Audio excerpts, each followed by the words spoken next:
think she was gonna do? Tell you she cheated? You cannot out-train a bad diet. Never believe everything a woman tells you. She will always leave something out. You're always broke because you spend your money on dumb shit every month. If you've only slept with 5 guys, then why was it so easy to fuck you? What's up, guys? It's your man, Donovan Sharpe, and welcome to the 380th edition of TSR Live, your daily dose of red pill truth, wisdom, and awareness. It is Thursday, December 13th, 2018. We are presented in part by Happy Hippo Herbals, your one-stop shop. 1821manmade.com. I'm on autopilot. Your one-stop shop for all of your beard grooming needs. They are not a bargain brand beard balm company that wants just any man to buy their products. They want men who take their facial grooming seriously. So go to 1821manmade.com to step up your beard game now. All right, let's get right to it. There isn't a man alive who hasn't had his heart broken by a woman. We've all been used. We've all been cheated on. We've all been hurt. Standard, par for the course. That's why we're all here. You guys all know the story about Amy, the girl who caused me the most emotional anguish. I talked about her in Red Pill Origins Volume 2. You know about Carla, who used me to rent her a house and pay her bills while she was sleeping with her baby daddy, who had just gotten out of prison. That, of course, is in Red Pill Origins Volume 3. And, of course, you guys all know about my ex-wife, Darcy, who is an ex-meth head who had committed paternity fraud and had been married twice before the age of 24, before I met her. That, of course, is in Red Pill Origins, I think, Volume 1, maybe. Then, of course, you guys know about Susie, the Mexican 5 I was in a 3-week relationship with before I dumped her, only to find out that she was on a date a few short hours later. Incidentally enough, that was the most insignificant of my fantastic 4 in terms of relationships that led me to the red pill. And the relationship with Susie is the one that caused me to go and Google, why do girls get over breakups so easily? And the rest is history. Now, I'm fairly certain that Darcy cheated on me. I know Amy did. Susie, I'm not so sure about, but I wouldn't be surprised if she did. And Carla, I never even got a chance to fuck her, as we were never in a relationship to begin with. Now, I learned a lot about women by getting cheated on, which was to be expected. If you've been cheated on as much as I have, you know what to look for, and eventually you begin to figure out how to mitigate the risk and just remove yourself from those situations altogether. But what I didn't expect was what I learned about women being the guy that women cheated with. When I got good with good-looking women, I was fucking them left and right, okay? And looking back, I would probably estimate that, I don't know, right around maybe 60% of the women that I hooked up with were probably in relationships. That's right, guys. I would say that 6 out of 10 women that I had one-night stands with or fuck buddy arrangements with were either married or in long-term relationships with other men. And because of this, okay, I learned so much more about women being the paramour than being the simp. The paramour, of course, being the other man, the guy that women cheated with. Don't get me wrong here, guys. Getting cheated on teaches you a lot about women. There's no question about it. But most guys just don't have the experience that I do. That doesn't make me any better or worse than you guys, but I fucked more girls than the average man. That's a fact. I lived in Vegas for almost 9 years, and I found the red pill exactly 1 month after I moved there. And the 8-year run that I had when I was living there, that was nothing short of a magic carpet ride. Dude, I could tell you guys stories for days. And of course, I share those stories with you guys during my shows. But today, I am simply going to talk about the things that I learned about women being the side dude, the side nigga, the dude on the side, the paramour, the side dick, etc., etc. My opening rant is brought to you by Happy Hippo Herbals, home of the highest grade kratom on the market. Happy Hippo Kratom will elevate your mood, make you fearless around women, and gives you a relaxed energy that only the purest kratom can provide. Go to happyhippoherbals.com today and save 20% when you pay with Bitcoin. And yes, that includes your shipping. That is happyhippoherbals.com. Guys, give me a call. 914-205-5356 if you want to get in on the conversation. If you guys have stories about being the other man, being cheated with, not cheated on, give me a call. 914-205-5356. You guys can follow me on social media. You guys can follow me, add, and like me on Facebook, Twitter, and Instagram. Just do a search for Donovan Sharpe on all three platforms. If you guys want access to my entire archive, all of my content, all episodes of TSR Live, TSR Primetime, Sharpe Shorts, etc., go to patreon.com/Donovan Sharpe. You can also go to donovansharpe.com. There you will find, again, my entire archive of all of my episodes, both audio and video. Now, you guys can watch the show on YouTube, partially on Facebook, partially on Twitter, Monday through Thursday afternoons at 5:00 p.m. But if you want to be able to rewatch or re-listen to these episodes in their entirety, donovansharpe.com or patreon.com/Donovan Sharpe is the place to go. If you guys are watching on YouTube, if you guys are watching on the main YouTube channel, there's no need to hit the like button. While I do appreciate the gesture, there's no need, because once the broadcast is over, I take down this video and I replace it with an abbreviated version, usually the next morning. This isn't something that I like to do, but of course, because my content is under constant attack, I am forced to do these things to make sure that I can broadcast live. If you guys like my content, if you guys like what I bring to the show, if you guys appreciate the knowledge, support the show.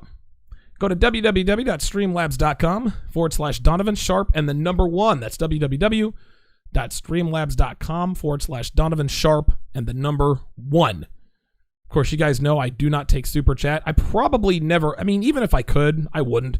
YouTube wisely takes, they wisely take 30% off the top. So if you give me a $10 super chat, YouTube gets 3 of that. So I'm only going to get 7. But if you want 100% of your contribution, 100% of your contribution to come directly to the towers, the Streamlabs link is absolutely the best way to do it. That is streamlabs.com/Donovan Sharpe and the number 1. Give me a second here. I'm going to do something here. I'm going to make sure that I have access to all of the messages from you guys who contribute to the show. Obviously, you can you have the option. Damn it! Now the fucking donations thing is gone. Hate when that happens, man. Oh, there it is. Came right back. Okay, cool. Excellent. And let me go to my alerts. Very nice. Hit the OK button there. I'm just going to paste these into a browser so that when I do get a contribution, I am able to see. There's my alert box widget. I'm able to see it. I'm able to see it online. I want to be able to read out. Yeah, I want to be able to read what you guys are telling me during the shout outs. All right, let me go to the chat. See who's in the towers today. If you guys would, location shout out, city and state, state and country, city and state, state and country. Let me know where you guys are from, where you guys are listening from. Hellfighter pops the cherry today. Thaddeus Scott gets sloppy seconds. It was good to talk to Thad on the lines yesterday. L Original 650 says right on time. I don't think I have ever seen you before, unless you're somebody else. Hellfighter says no chat. Who popped the cherry? Yep, that would be you, Hellfighter. He also says great show this AM, of course, because he is in Montreal, Quebec.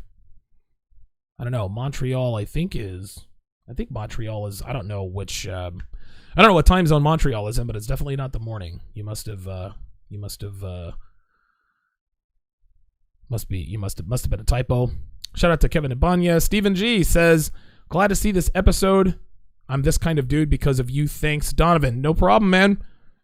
Love doing what I do. Kenneth Davis checking in from Kentucky. 27 Bugs Checking in from the 215, Outlaw Teasy, Denton, Texas. Captain Crunch 420 is down in Orlando. Hellfighter from Montreal. Stephen G from Brooklyn.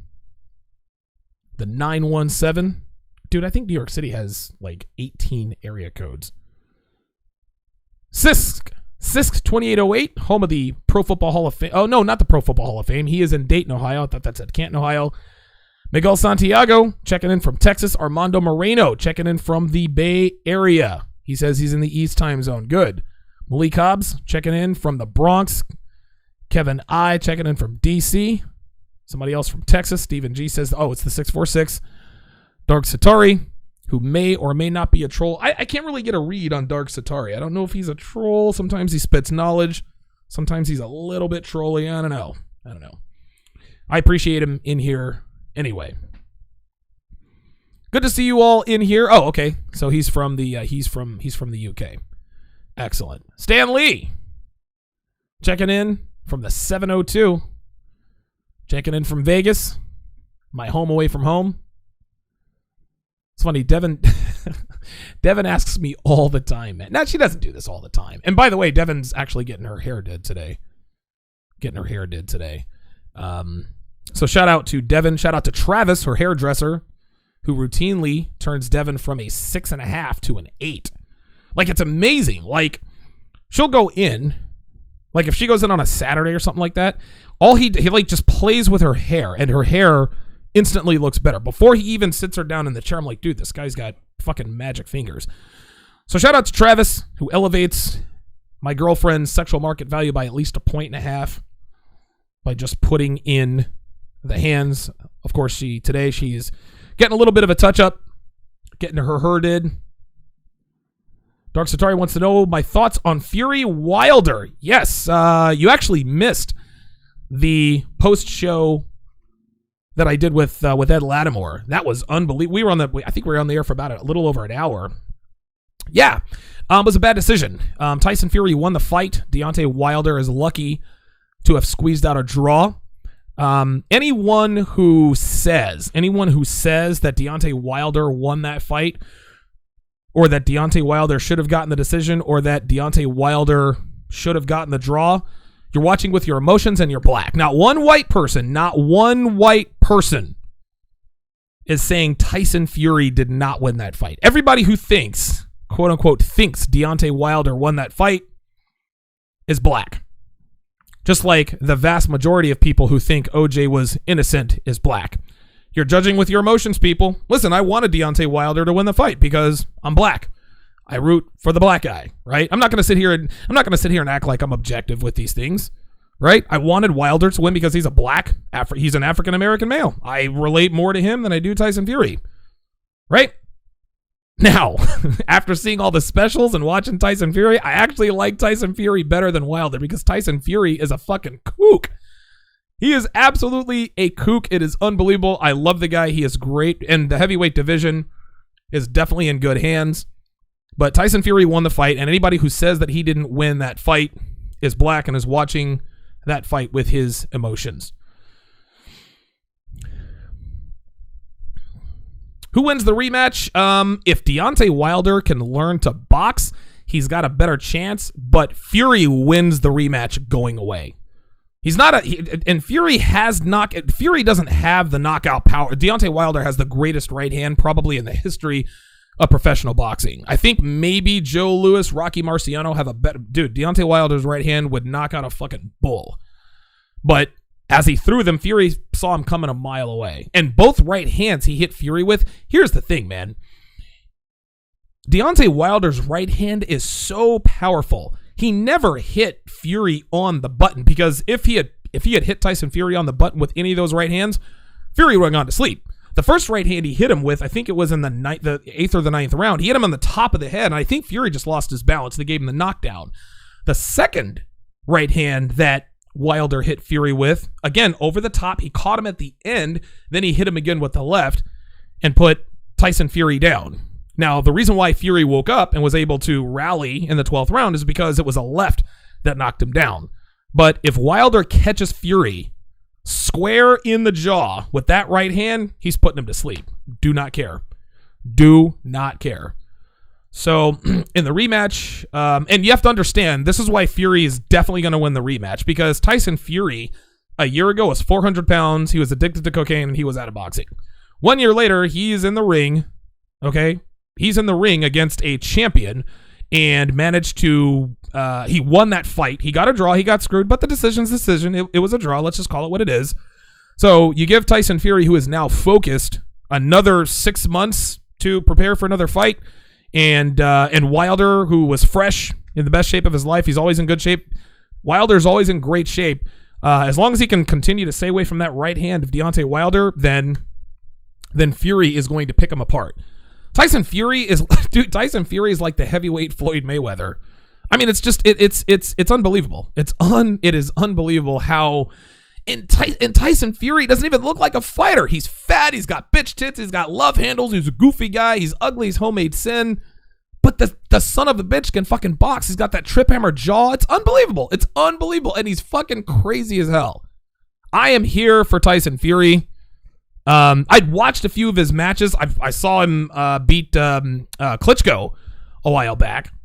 But I had no idea that he was this. And for him to get up off the couch, put the blow away, put the cheeseburgers and the fucking pints of Guinness away, get himself into shape, in fighting shape, in just over a year, and go toe-to-toe with one of the heavyweight champions of the world and absolutely just jab the shit out of him, got caught with a couple of right hands. Yeah.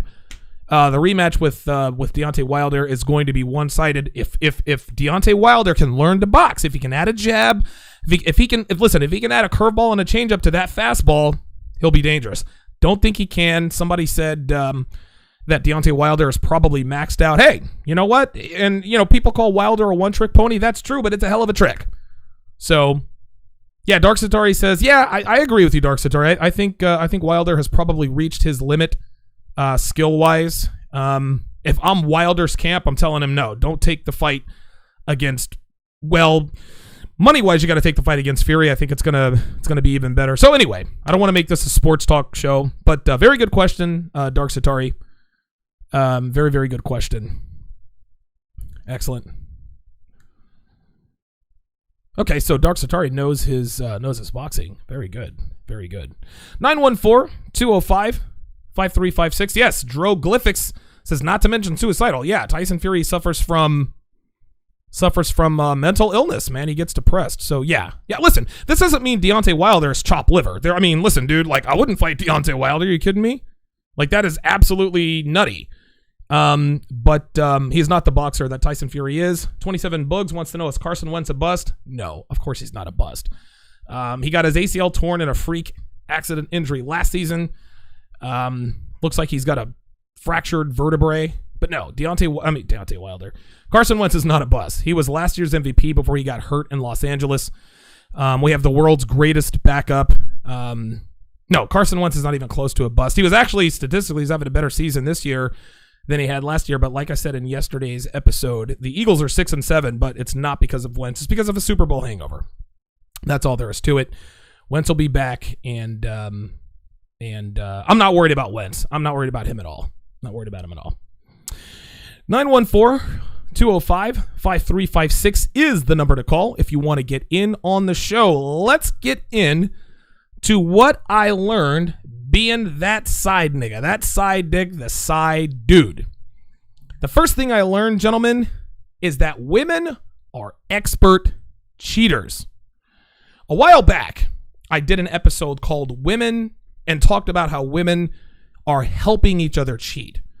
And I told a story about a married woman I was having an affair with, or she was having an affair with me. I was just fucking her, by the name of Sabrina.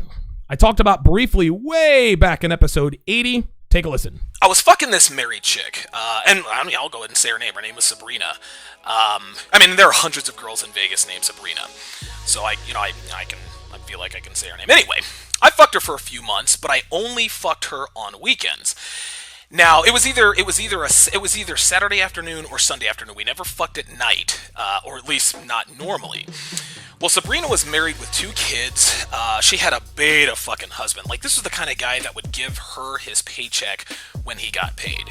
And I think he was like a cop, or maybe he was a cop in training. I don't remember exactly, but I know that he was training for some sort of job in law enforcement. Anyway, there was this one afternoon. After I got done fucking her a couple of times, her phone kept buzzing. I assumed it was her husband or a friend, so I told her, "Look, Sabrina, put your fucking phone away. When you're with me, you're on my time. If you feel the need to be on your phone, then I gotta go. I got better shit to do than to watch you fuck around on your phone."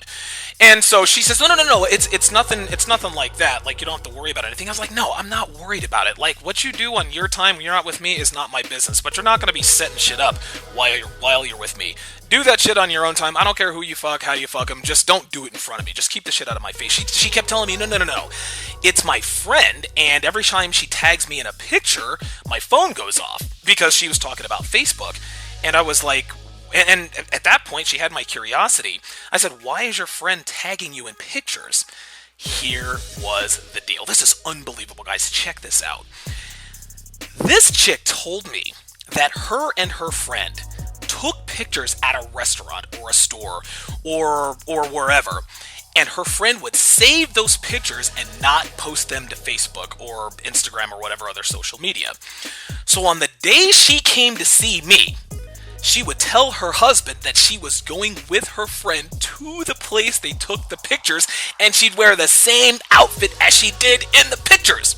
So while I'm blowing loads in her face, her friend is posting pictures of the two of them and tagging her in those pictures, knowing that her husband, who of course is Facebook friends with both of them, will see them and assume they're together and doing whatever it is they want him to believe that they're doing. His husband thinks his wife is at Starbucks or wherever, but my cock's in her ass and he's got no idea because he thinks they're at Starbucks. She said she did this every single time she came to see me, guys. Think about that, guys. You can't even trust Facebook or social media anymore because women have figured out how to use it to get away with cheating. I remember this one Ukrainian girl. That's probably one of the most unbelievable. There we are. Sorry about that soundbite snafu there. What that experience with Sabrina taught me is that, just like I said in that sound clip, is that women are expert cheaters. Another strategy that I learned, and again, the reason I knew this stuff is because a lot of the women that I was sleeping with, they were in relationships. I learned about the car switch technique. I used to fuck this girl on her lunch break, and I knew that her husband, I knew she lived with her husband or her boyfriend. And what she would do is she would use, her friend would come to her place, okay? And how did she do this? Her friend, she would take her car to work, okay? And her friend would then, how the hell did she do this? It was the car switch technique. So she used to go to work, right? And to come in to come and have sex with, this was a great arrangement. We used to fuck on Tuesday and Thursday afternoons. She would pay for the hotel room on Tuesdays and Thursdays, which was great because she would go and get the hotel room, and then like after I got done fucking her on her lunch break, dude, I'd have the hotel room until the next morning. I think checkout was like 11 a.m. So, I'd fuck her for half an hour, 45 minutes. She'd clean up, go back to work. Guess what? She'd leave me with the key, right? Now, the funny thing is that she actually ended up ghosting on me. I don't know. Maybe her husband found out. Maybe she found a guy with a bigger dick. I don't know. Anyway, so what she used to do is she used to get to work. At work, she used to come in. She used to bring her car. I actually thought she drove. It was like a Honda Accord or a Honda Civic. Well, one afternoon she showed up in like a white Toyota Camry, and I'm like, "Whose car is this?" And she says, "Well, this is my car." I said, "Well, whose car have you been driving? Your boyfriend's?" And I'm thinking maybe he has like a GPS, and I'm like looking around. This motherfucker's gonna show up. She's like, "No, that's my friend's at work." So what she would do to come see me on the regular is she would get to work, and when she came to see me, her friend would give her key to her car, and she would come and fuck me at this hotel, right? So if her husband, who we knew was suspicious, would drive by her place of work, she would see her car in the parking lot. The car switch trick. Women are so fucking creative when it comes to cheating.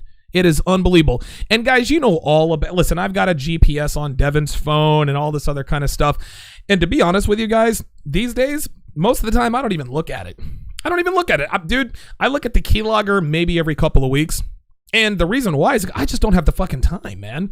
You know what I mean? If there's something that's a little bit off, I'll go back and I'll check the logs. But dude, I'm not sitting here with my phone. Okay, who did Devin text? No, dude. I check that shit every 2.5 weeks.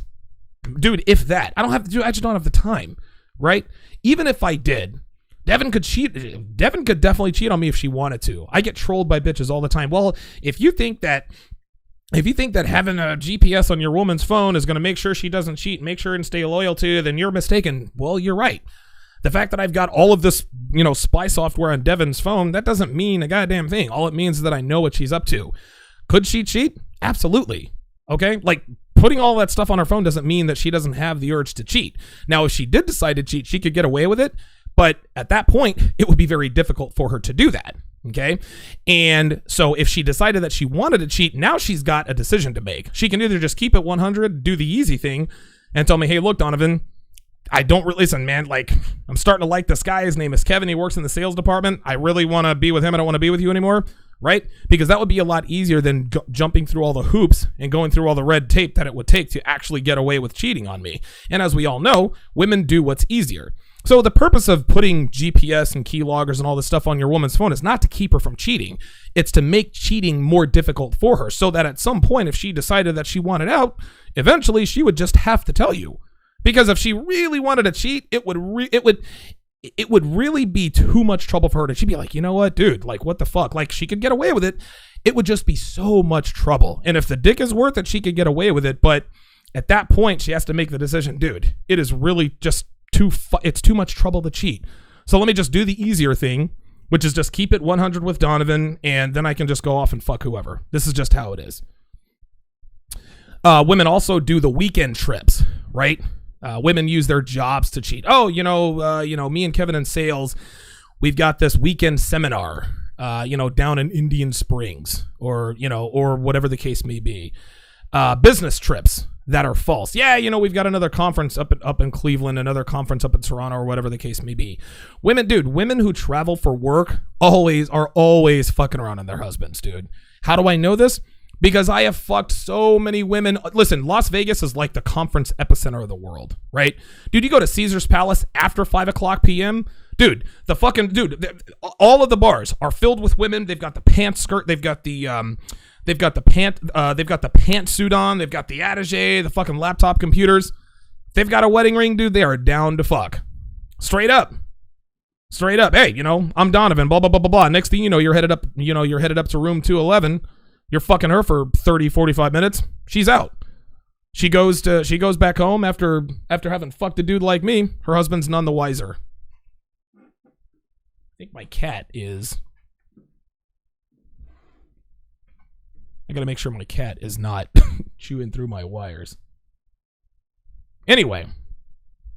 Yes, so that was the first thing that I learned about women being the other man, is that women are expert cheaters.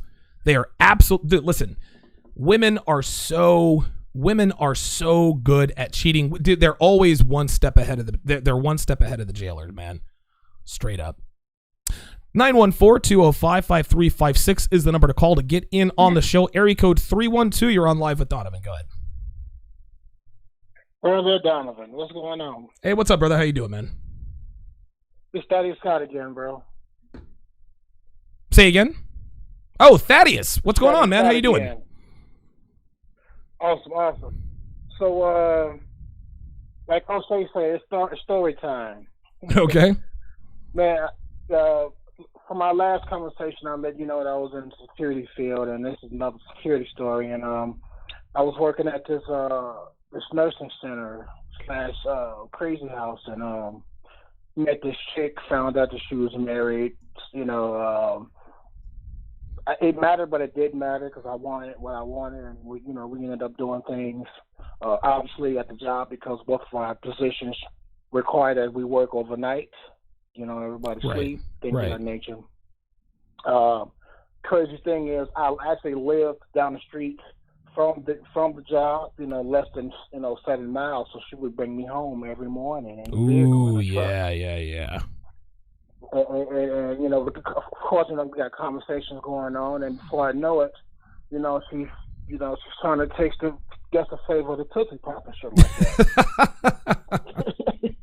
Trying to get a taste of the So tip of that dick. So that developed into, from that to fucking in the vehicle, and we even graduate to the hotel thing. There you go. At this point, this is when I found out she had a special gift. That special gift, let's just say that the people who had to clean the room after us, they hated that we were in it because the bed was completely soaked. I mean, soaked. You made housekeeping. To watch or listen to the rest of this episode, go to DonovanSharpe.com. Thanks for watching.